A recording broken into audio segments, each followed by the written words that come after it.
is the center of your life. It is everything you hear, everything you see, everything you feel. It is everything you are. How would you know if someone stole your mind? Quaid. Cut. Get ready for a surprise! We can't let him run around. He knows too much. You erased your identity and implanted a new one. If I'm not me, who the hell am I?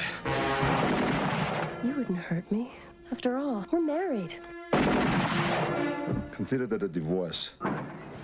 Hi, everybody. Welcome to You Have to Watch This podcast. I'm Alan. I'm Brian. I'm Devin. And today we're talking... I told you I had to get ready for that. Today we're talking about the 1990 Arnold Schwarzenegger film Total Recall, directed by Paul Verhoeven. This is a film that I had never seen. Devin, had you seen this? Never. All right. Oh, this is excellent. So this is a film that Ryan made both of us see for the first time. So Ryan, I'm going to go ahead and toss it to you. Take it away. Okay, so usually I've been better prepared for stuff like this, but as everybody knows, everything's been chaotic, so I haven't been able to, be as prepared as I would like to be. But Total Recall was based off a book, and the movie came out, like Alan said, in 1990. It's usually taken as one of his more generic action films, except it has that sci-fi twist to it, so it's not just like Commando or Last Action Hero. It's more of a sci-fi film. But the book that it's based off of is called "We Can Remember It." We Can Remember It for You Wholesale. Pretty much the same premise. There's some really big differences in it, but overall it's still the same idea. There was a remake that came out in 2012, which I'm sure we'll talk about, which I'm actually a fan of. But more about Arnold's film. My first experience with it was probably 93, 94, before the age of 10. And it was fun. It was your typical Arnold Schwarzenegger movie. I think I saw this on normal cable, so a lot of the stuff was edited out. And it's just been one of my staple action films. So I've grown up with this. It can be really cheesy. It can be really bad at some points. So I'm very interested to hear what you guys have to say. How was your guys' initial experiences watching this, and what did you know beforehand about this movie, if anything? Okay. I'm going to start. Okay. Because I have seen parts of this before on TBS, which is not a good way to watch this movie. No, it's not. It's not. I feel like I say that a lot about the movies Ryan makes us watch. It's like, oh yeah, I watched it on TBS. It was probably like a dinner and a movie at one point.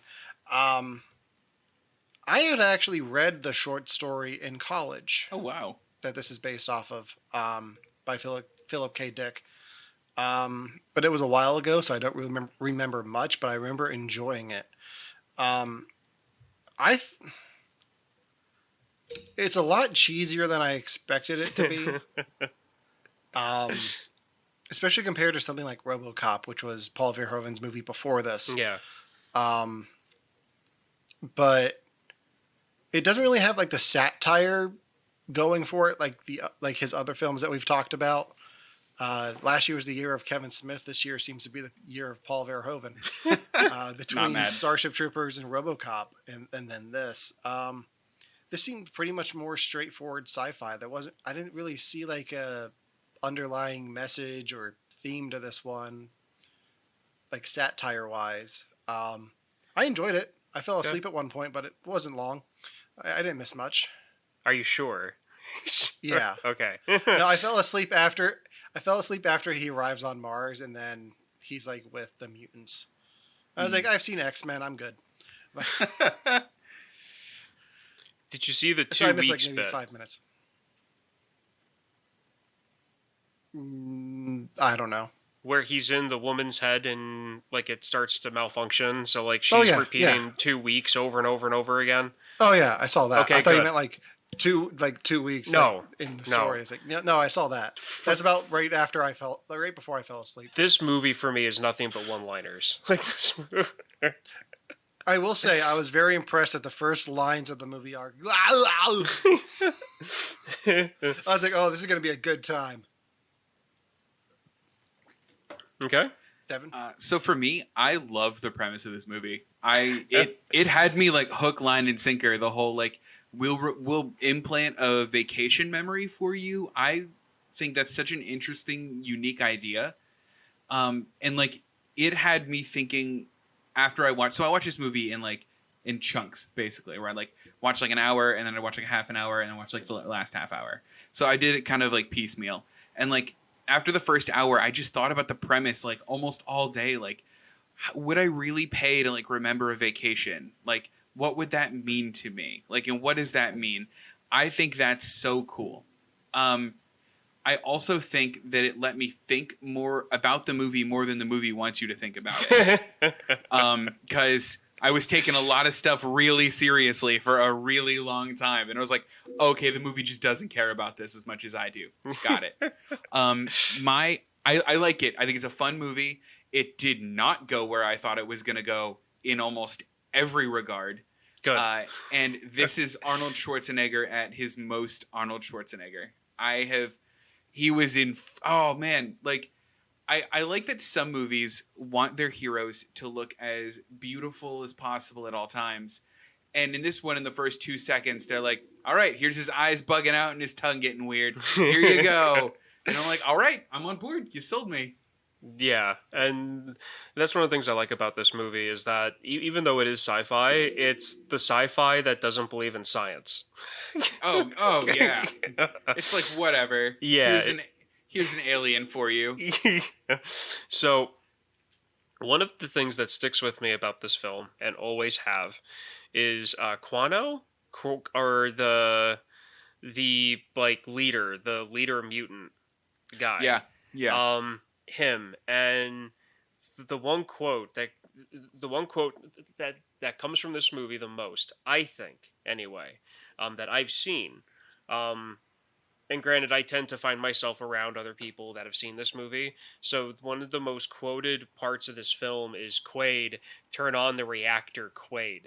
And with the way that it's said, it's one of those things where it's kind of like the last words like that somebody says that's like really important. Turn on the reactor, Quaid. The reactor. So, and was there any... That's not the line. That's not the line I knew from this movie. Well, like I said, I tend to find myself surrounded by other people who have seen it. So, being somebody who hasn't seen the whole thing, what's the line that you knew this movie from before you saw it? Don't bullshit me. Like, Yeah. like I've heard that a lot in like Yeah. the Schwarzenegger is Darth Vader stuff. Like that. Gotcha. Like that's one that they pull a lot for Schwarzenegger. Don't bullshit me. Yeah. Okay. So honestly, that makes sense because being that neither of you guys had seen this before, if you hadn't seen this before, I can definitely see people pulling Schwarzenegger quotes and not other characters' quotes. Right. From the movie to know. So yeah, that's fine. So before we get into the storyline, like I said before, I want to talk about like the weird science stuff in it. One, I don't think your eyeballs are going to pop out of your head being in the Mars atmosphere. And two, the mutations and mutants and how the three of us are fans of, the X-Men and how that relates. If we want to talk about that. So I just love that like all of the mutations made them psychic for some reason. I love that they all were basically the same gash down the middle of the face, except for the lady with 3 boobs. And oh boy, did you need to know that she had those 3 boobs. It was like I wanted to have a stopwatch to how much screen time she got before opening her shirt every scene she was in, because it has to multiply it by 3. Yeah, right. Because it has to be like a total of 3 seconds. Like, hello, I'm this person, boobs, and then like in the next scene, are you sure? It's like, stop it.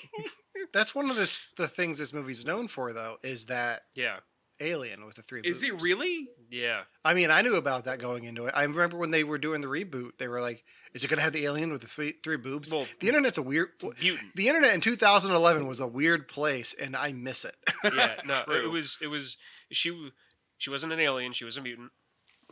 But Right. anyway. Was she born on Mars? Because I'm going to count that as a. That's true. That counts. She's a Martian. Then what? She's a human Martian. I'll take Yeah. human Martian. She's a Martian. She's an HMAR. She's an HMAR. An HMAR. Anyway, That's what they call them. So if I'm right, that actress was actually in the reboot that came out in 2012, and she plays pretty much the same character again. And they show them again, but for like 2 seconds, and like that's it. Like the main character is walking down like a shady like walkway on Earth because they don't go to Mars. It's Earth. And she walks up to him and says something like, "Hey, do you want a good time?" or something like that. And she opens up her shirt, and it's the three boobs. Oh, jeez, that's it's like 2 seconds. Like it's just enough to satisfy the fans. Like, and that's it. yeah. I'm not mad about that at all. Honestly, I think that's she needs a place. She's canon. So okay, so there's that. So the whole fake science thing. What did you guys think about like that whole thing with like the mutations coming from lack of oxygen and like the whole like, you know, you go outside the glass dome, you explode like if you're in space with no atmosphere. Like did that take you out of it at all? Before we get into that, why are you calling it fake science instead of science fiction? Because to me, science fiction has some true science in it. Like to me, true science fiction, and not just a subgenre, takes real science, bends it just a little bit to make futuristic technology work. To me, that doesn't include being blasted out into the Mars atmosphere and having your eyeballs pop out of your head. To me, that's going out into the Mars atmosphere and, you know, like acting like somebody's choking you to death. I'm going to be honest, it's real obvious you're a Star Trek fan because you define, like, describe Star Trek. That's, like, what your definition of science fiction is just Star Trek. It's a lithium battery but can power a spaceship. It's, you know, cell phone technology but can work interplanetary. It's you know, future 1.5 to 2.0 of what we have now, not science and physics work different now. But, I mean, at the same time, though, if you name anything else that's not kind of lined up like the whole Star Trek version of science fiction, it usually ends up in some weird subgenre. Like you're right. Like laser punk or steampunk or coal punk or one of those other weird punk science fiction labels. So I mean, that's why. I mean, to me, it doesn't ruin anything. I just find it fun. It's part of the allure of the movie, of like just the gory aspect to like the film, because there's a lot of blood in this, a lot. Oh yeah. I mean, here's my thing: is if your premise for the whole movie is we're gonna shove a memory somewhere in your head with a machine, I'm like, okay, like I'm good for whatever the movie has to throw at me now. Like all bets are off at this point. It's almost like time traveling turtles. Right. At that point, like, whatever. Like, do whatever you want, movie. Let me have a good time now. I can't wait till we do our triple feature on horrible sequels and just talk about Teenage Mutant Ninja Turtles, Turtles in Time. I want to see it. I've never seen it. I'll send you the link to the CinemaSins video on it. You're better off just watching that. Yeah, okay, good. All right, so what was your question again? So it would been this is embarrassing. It was about the fake science. It was about the fake science, and was it distracting? Yeah. I mean, did it take you out of it? Like, was there a point where it was like, yeah, this movie's silly, but that's just too silly? I mean, it's science fiction, so I take it as that. Okay. Like, if we're gonna set up this world where Mars is way more red than it's ever going to be, then like we're inceptioning vacations into people left and right for profit. I mean, I'll buy pretty much anything. Like, it wasn't distracting. The whole the weirdest part for me was the whole. So the core of Mars is ice, and then we melt the ice and make oxygen. That was the weirdest part for me. But even then, I was like, it's a Schwarzenegger movie from the 90s. But you can tell, like, a writer was like, did you know that in Antarctica they can drill down and get the oxygen from the ice and see what the air was like? And they're like, it's a script. Or like, that's how we end our movie. Like, it was like, that was like the aha moment for a writer somewhere. Yeah. I did have a point to bring up about this, though, because Ryan, you said, does this make this movie feel silly to you? Yeah. And this movie felt incredibly silly to me, even Good. though I love the premise. Yeah. And I realized it's a me problem why the movie felt silly. Because I took a look at all of the movies that I've seen Arnold Schwarzenegger act in. Yeah. And I've seen the first Terminator, right? I'm going to run you through them quick. I've seen the first Terminator. I've seen Kindergarten Cop. I've seen Twins. I've seen Jingle All the Way, and I've seen Batman and Robin. I know Arnold Schwarzenegger as a comedian first. I don't know him as an action hero. So every time he's doing actiony things, I'm like, oh, it's like when he was running to get Turbo Man. Or when he like tackles a person, like, oh, it was like that kid in Kindergarten Cop. So you're watching the movies that are making fun of his career. Like the reason why he did without the reason watching why his he career. did those movies. It's like thinking Tom Hanks was always the doting uncle. Like, guys, I have a problem. I realize this. Well, think about it. Like Ryan's a few years older than us. Yeah. So it makes sense that Ryan knows the more action heavy, blood and guts action films of Schwarzenegger, whereas you and I, the young nerds that we are, know Batman and Robin and not sending me to the cooler. But like I'm just looking at the films that he made in the 90s, starting with Total Recall. After that, it's Kindergarten Cop, Terminator 2. I guess he has a cameo in Dave, which I completely forgot about. Oh. Last Action Hero, True Lies, in Junior. And that's only up to 1994. Like... Yeah, I mean, it's a lot of silly stuff. I mean, you guys came of age to watch these movies when he was doing comedies as he got older, kind of poking fun at himself. Like, he was definitely one of those guys. So... He was still in his peak, though, because he's not old in this movie. No. What I mean is older compared to when he was like in his 20s and early 30s, to where he could do all those like crazy stunt movies. Because he would do a lot of his own stunts. Oh, wow. I mean, do you think they could really find somebody? Well, I mean, they probably could find somebody around his size in Hollywood to be a stunt double, but still. I mean... So I'm looking at his films right now, and so what do I know him from? The first Terminator, Commando, Predator, Total Recall, Terminator 2, Terminator 3. Like, I have all of his Last Action Hero. Like, I've seen Twins. I've seen Kindergarten Cop. Like, I'm not a big fan of that type of stuff because to me, like... It's not a tumor. I like him as the action hero. See, that's the thing is, I was thinking, and like, I think he has great comedic chops for somebody who's an action guy. Have either of you seen Last Action Hero? No. I just said Last Action Hero. Okay. Yeah. Devin, I feel like that's the movie that's going to bring you two together on Schwarzenegger, because it's him doing action and it's written by Shane Black.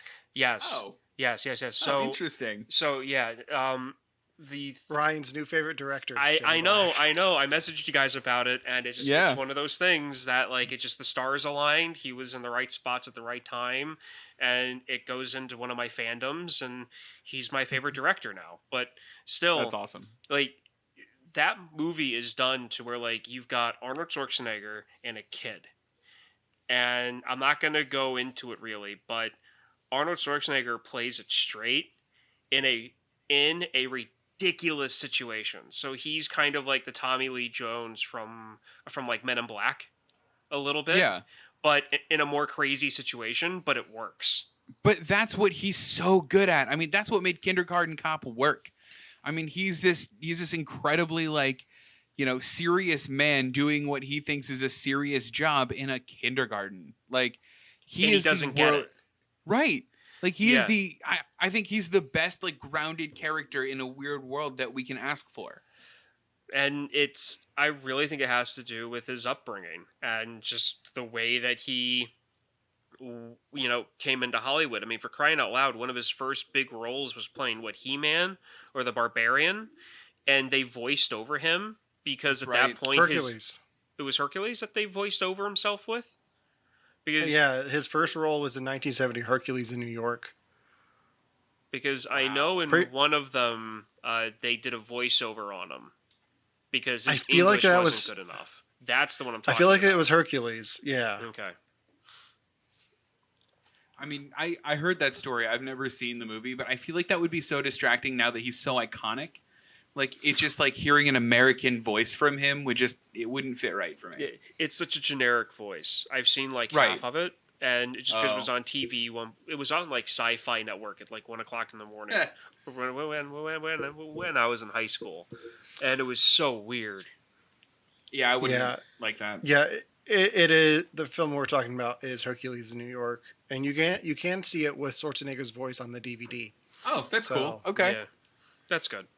Damn you, Zeus! Why'd you do this to me? Yeah, why am I stuck on Earth? Yeah, that's what I want. Okay, so the premise. You are the hero.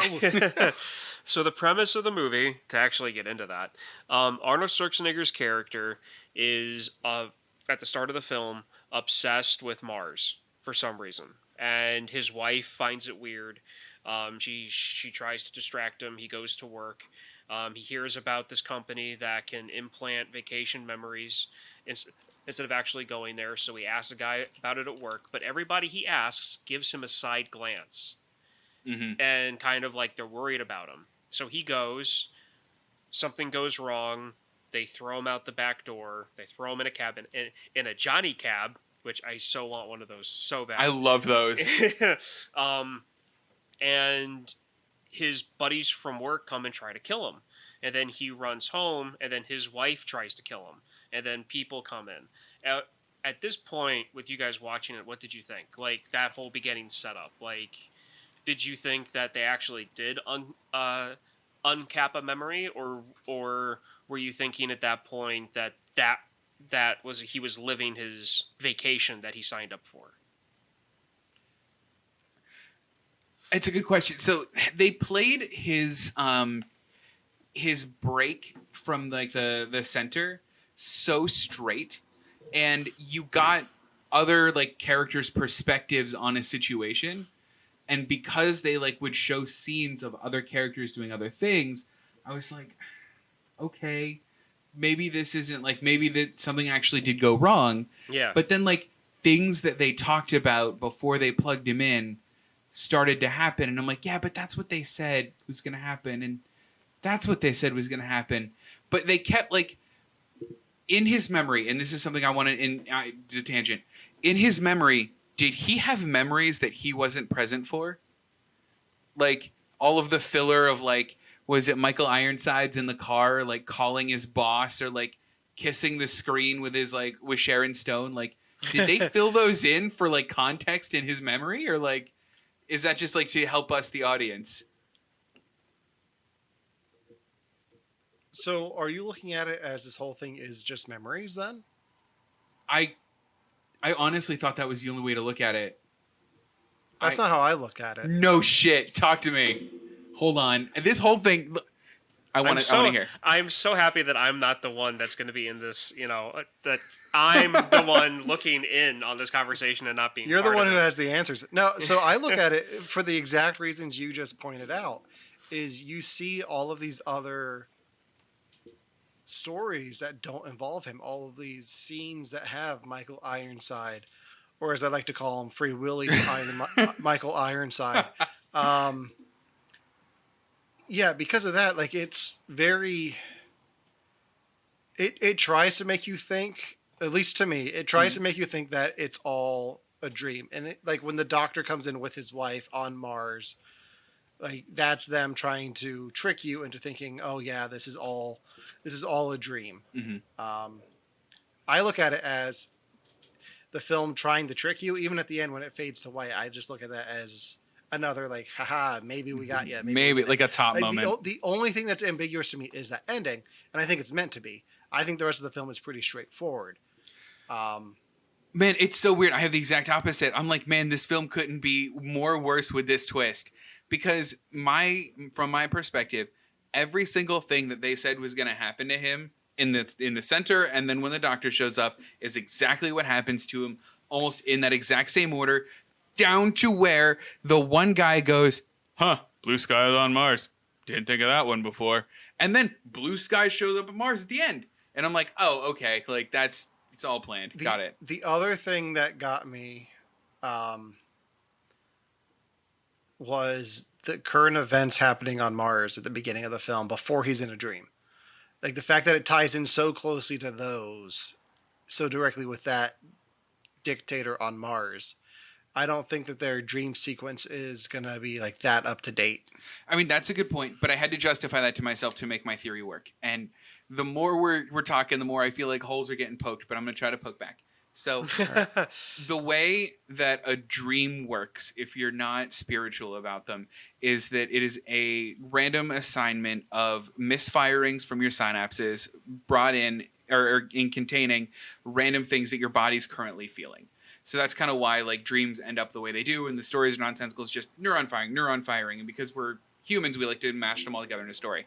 I took that as he's in a dream, like they kind of enter him in this fugue state in order for him to remember this vacation. He's bringing in whatever he knows about Mars, and that's just the thing he knows about Mars. So like they could have just put like generic terrorist organization, but his mind's like, no, I got one, and like filled that blank in. Okay. But it doesn't solve my problem of like the cutaways that he's not in. Okay. Yeah, I have one more question for you, Devin. Yes. I'm curious about so the whole thing is he gets the 2-week vacation. Yes. Do you think everything in this film happens over 2 weeks? No, I think it's like that. Yeah. I think it's like a dream where like almost everything that you dream ends up in REM sleep, which is only 20 minutes, but you wake up and you're like, I dreamed all night. And like, no, you didn't. Like you dreamed for that much of it. So I think they compounded it. I think you might have been in the chair for like 20 minutes, maybe 30 minutes, but it was all in there. No. I mean, the events of his dream in this film. Yeah. Do you think that is the events of 2 weeks? Yes, I think I do. I think they do a really bad job of demarcating time, but I think it was 2 weeks. Okay.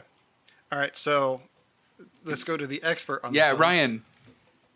Yeah. Which one of us is right? So Devin thinks it's all a dream. Yeah. Yes. Or it's his vacation. It's his vacation. And Alan, you believe that they actually did uncap the memories that he had in the past, and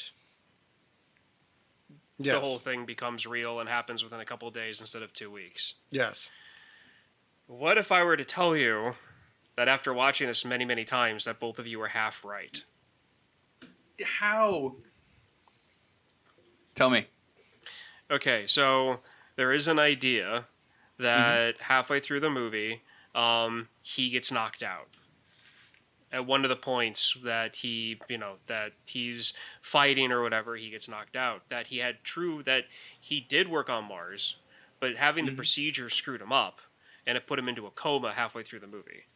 So what you see throughout the last half is what the memory input was supposed to be. So his people watching him at work and his wife at home were actually watching him.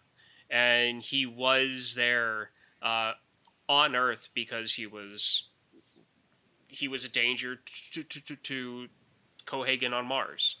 And so about halfway through the film, after he goes to Total Recall, he gets to Mars, and he has and they find him. He gets taken, and he goes into a coma, because one can say at the halfway point of this, it's exactly what he wanted.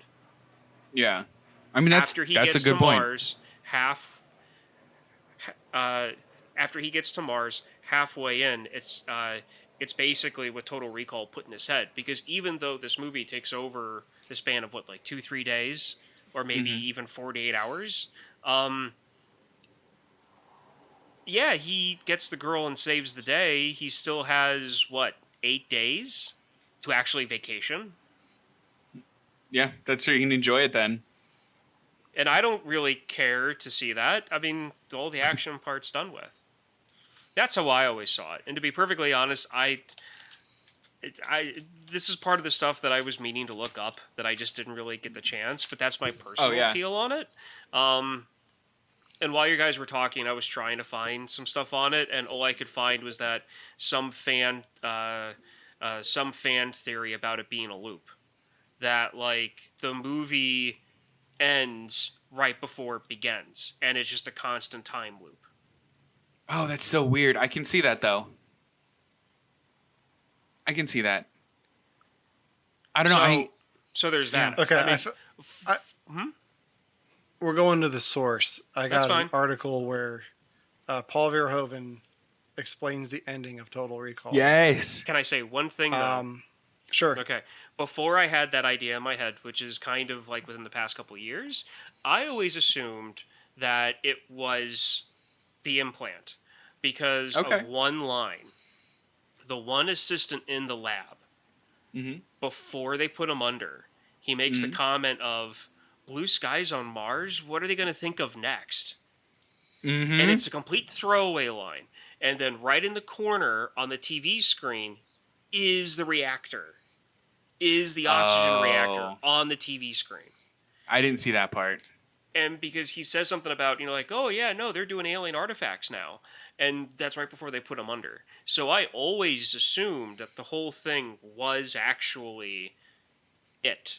Until I came up with this idea about, went online, found the whole theory about it being half and half. And it's all fan stuff, but it's whatever. It's an Arnold Schwarzenegger movie. All right, so be prepared to be either very disappointed or very satisfied. I can't wait. So this is a quote from Paul Verhoeven when they screened the film at the Toronto International Film Festival. Total Recall doesn't say whether it's reality or it's a dream. It's really saying there's reality and then there's that reality. Both exist at the same time. Because you look at Total Recall, there was never a preference, let's say, taken by me or the scriptwriter to say this is reality, what he dreams about, and this is the truth.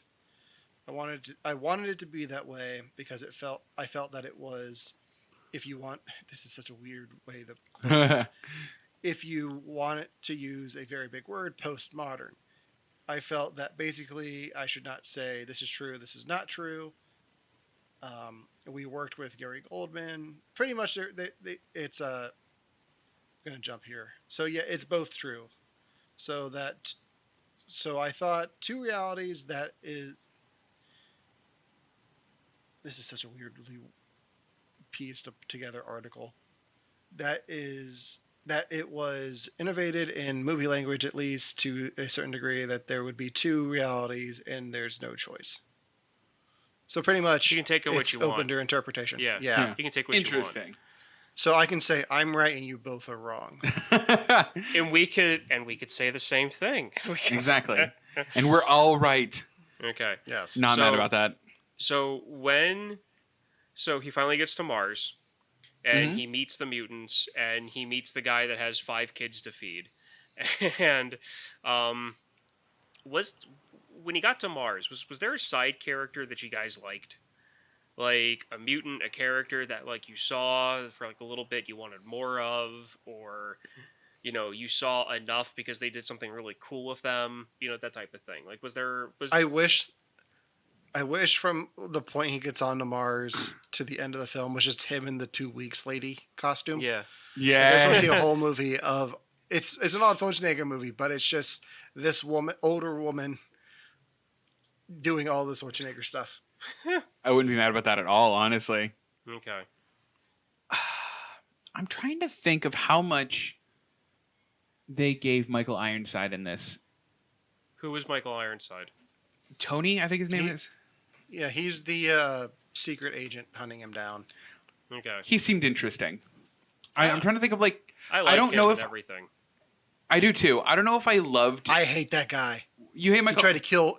He tried to kill Free Willy. Whatever. Oh, was that him? He's a good Yes. villain. That's He's a awesome. good villain. No, I get that, but fuck that guy because do you know how much I loved Free Willy as a kid? He tried to kill him every time I watched that movie. No. So That's why I like always hate him and everything. I'm just now realizing this. when I was a kid, He showed up on Smallville, and I'm like, the hell with this guy. when I was a kid, when Free Willy came out, I think what year did Free Willy come out? Like mid 90s, right? Yeah. Like 93, 94. July 16th, 1993. I've already got that tab. 1993. Yeah. Okay. So it came out in 93. I was 7. So I was at the right age for that. Yeah. Yeah, you I were like saw target audience. Yeah, I saw it once. Thought it was the coolest thing on the planet. And then I saw it again. And I think I turned it off halfway through. No, that's a shame. I've Devin, seen have it you ever since. seen Free Willy? Oh, I've seen Free Willy. I used to love Free Willy. Yeah, I've seen it since. And when I was a kid, I still said I liked it. But, like, I only saw it maybe, like, 4 times. I probably watched it like every day. Well, because I was watching this. I was watching, Right. like, Predator and Total Recall and stuff like that. You were watching cool stuff. This is the coolest stuff I had to watch.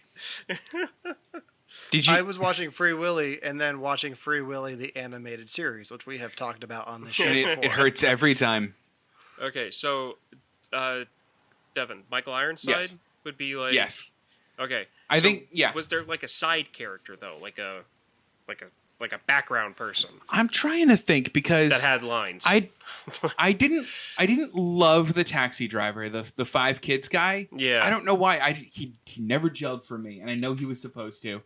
I didn't think I could have used more character. I think in I can't even remember her name. The female companion that he like modeled in his mind. The slutty demure brunette lady. Her. I could have used way more backstory on her because she came out strong where she was like, you left me, and there was this like deep history between the two of them, and then she was basically like, well, this is what's happening right now. And I'm like, okay, but tell me about you. I want to chat. She just shows up on the elevator and kills his wife. Right. I mean, good. It needed Consider to happen. that a but divorce. I love the love one. I absolutely love the one-liners in this movie. Shoots her in the head. Consider it a divorce. There's some solid one-liners in here. I think either her or I would like to know about Sharon Stone's agency life prior to this. It would have to be like a prequel movie or something like that. But yeah. Like 'cause, Cohagen. That interests me, I think. Like, I like the villains in the movie, and I like what they're doing. Yeah, well, because I mean, like, it's very simple. It's a very simple concept. One corporation controls one very needed commodity and controls it to no end, and that's like as deep as this movie goes for anything satire. I mean, Right. It's like maybe consumerism too, because of the whole like, oh, you can buy memories, like that whole thing. So Yeah. I mean. It's just like Alan said, like compared to his other movies, this is not as like satire-y of like society as like his other stuff. I feel that has to do with the source material. Oh, like, yeah. It's a Philip K. Dick story, and he's also the guy who did Blade Runner. Mm-hmm. Yeah. So yeah. or do Electric Sheep Dream or whatever. Do Android's Dream of of Electric Sheep. Electric Sheep. Yeah. That's it. So Real quick, just mention you brought up the female lead, Melina. Is that the name? I think it's Melina. I think you're right. I was like, she looks familiar, but I can't place it. I just figured it out. She played Ana Lucia's mom on Lost. Oh, did she? Yeah, and I just had like a big breakthrough. It was like, oh yeah, Ana Lucia was a character on Lost for like this season. I want to rewatch that show. It's on. It's available. I'm going to rewatch it. I've got the first 3 seasons on DVD that are just sitting on my shelf, waiting for me to put them in. That's awesome. So okay, so my favorite background character, and I don't remember the name, but I mean the last resort is a saloon, like it's a whorehouse, like that's what it is. The small one. Thumbelina is her name, by the way. Thumbelina, thank you. Oh no. She is my favorite background character, and it has to do for the 90s. payoff. It's because of the payoff. First off, she has one of the like top 25 funniest lines in the film, and that's when she's walking by and she says, as she's walking by Arnold and his like love, his elite female role, she goes, if you need any help with this one, let me know.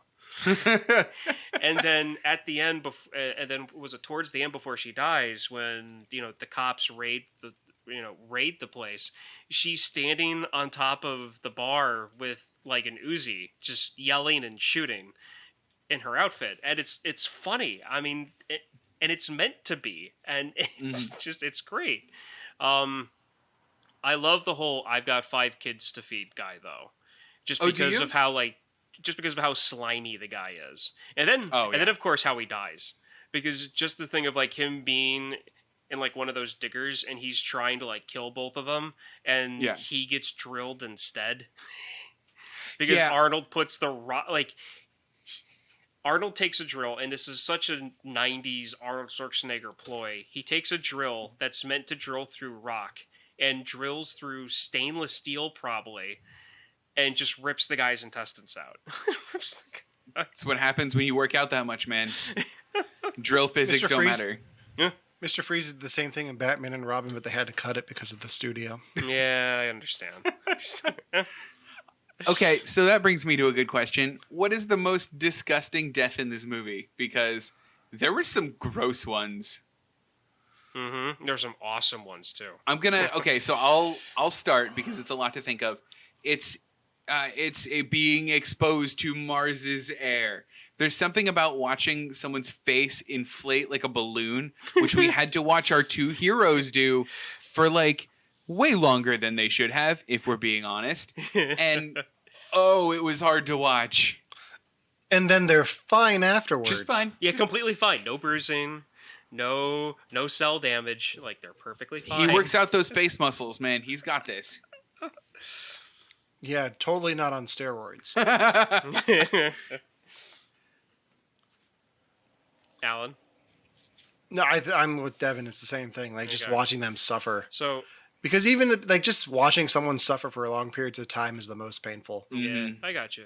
So mine, I would pick that, but I have a disappointment with this movie in relation to that, and it has nothing to do with what I was talking about before.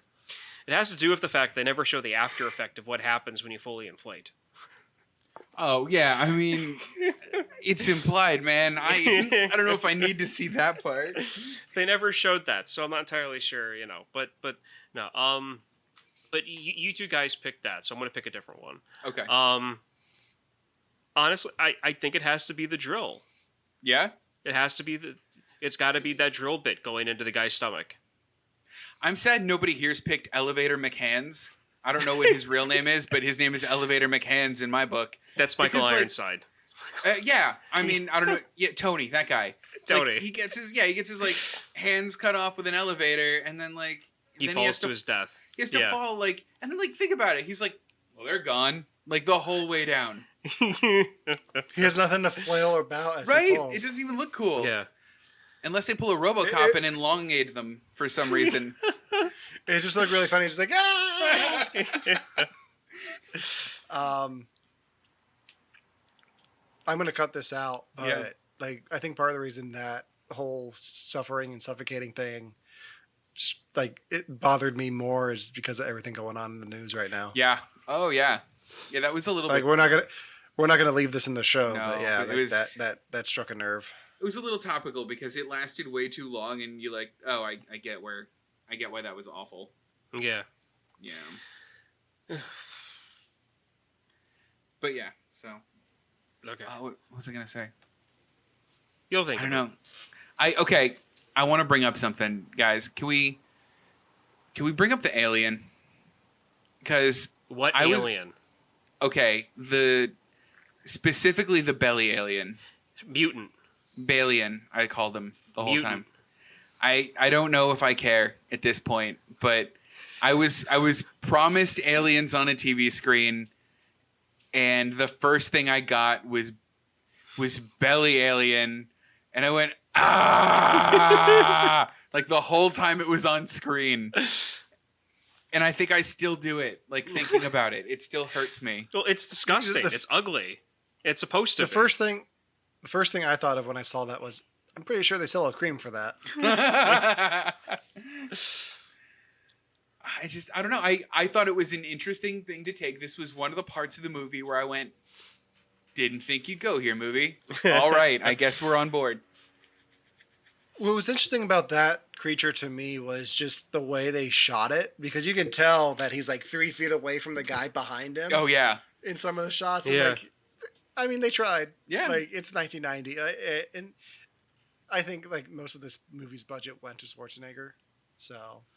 And to the very few Mars landscape shots that they had. Right. Did they just throw a red filter over? Hey, Mars, right? It's red. You get it. They took a pair of 3D glasses and used the red lens over the camera. And that was Mars. Okay. I hope that's what they did. So, when it comes to this movie, do you guys think we kind of covered enough of like, the Arnold Schwarzenegger Total Recall? Is there one thing else I want? Yeah, okay. I have one more thing. Okay. And I know I can Google this, but I want to ask the question first, and this might also have to get cut out because it's kind of gross. When he goes to Venusville and he gets out just before he gets to the what is the lucky or the last resort? Yeah, the last resort. There's a shot in the background of another store there. That store's called Jack in the Box. Yeah. If the restaurant Jack in the Box exists, weird choice, but okay. If the restaurant Jack in the Box does not exist, oh no, writers, that was devastating. Ew. But I mean, that fits though. Oh, so much. Like that might have been my favorite piece of anything in the movie.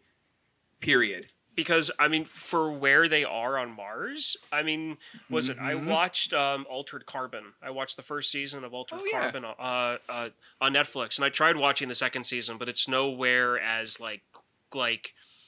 hardcore as the first one.